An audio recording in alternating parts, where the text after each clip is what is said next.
আগেও আমরা দেখেছি বারবার, এই ঘটনা ঘটার আগে থেকেই আমরা দেখেছি হেলিকপ্টার প্রত্যেকটা সময় আকাশপথে ঘুরেছে, সেই সঙ্গে ড্রোন দিয়ে নজরদারি, কোনো জায়গা থেকে যাতে কোনো ত্রুটি না থাকে। কারণ বিশ্বের সবথেকে বড় যে ধর্মীয় সমাবেশ তার মধ্যে অন্যতম এই কুম্ভ, এবং সেই সঙ্গে এবারে 144 বছর পরে যে মহাকুম্ভ, তার জন্য আরও মানুষের ভিড়।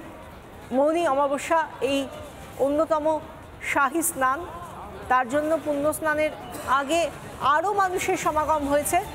সেই মানুষের ভিড়েই ধাক্কাধাক্কি স্নানের আগে, তাতেই আহত হয়েছেন একাধিক মানুষ। তাদেরকে দ্রুত সময় নষ্ট না করে নিয়ে যাওয়া হয়েছে অ্যাম্বুলেন্স এবং হুইল চেয়ারে করে।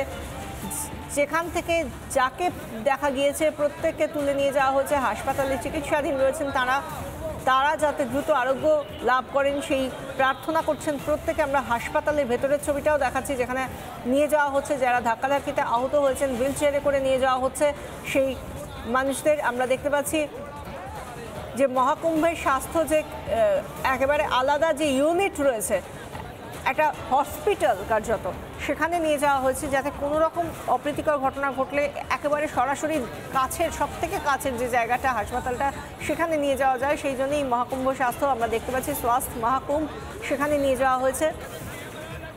সেখানে তাদের দ্রুত চিকিৎসা করা হয়েছে, দ্রুত চিকিৎসা একেবারে সময় নষ্ট না করে তাদেরকে চিকিৎসা প্রদান করা হয়েছে এবং তারা এখনো পর্যন্ত চিকিৎসাধীন রয়েছেন হাসপাতালে, এমনটাই জানা যাচ্ছে।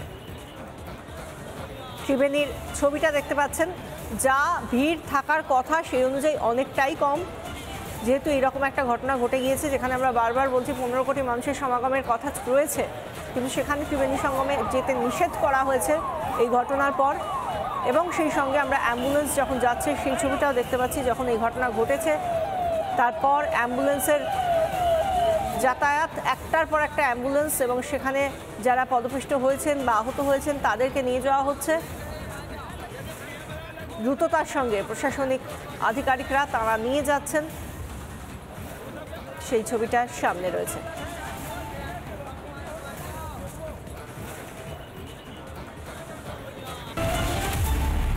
নানা ধরনের কন্টেন্ট দেখার জন্য লাইক করুন, শেয়ার করুন আমাদের ফেসবুক পেজ, সাবস্ক্রাইব করুন আমাদের ইউটিউব চ্যানেল।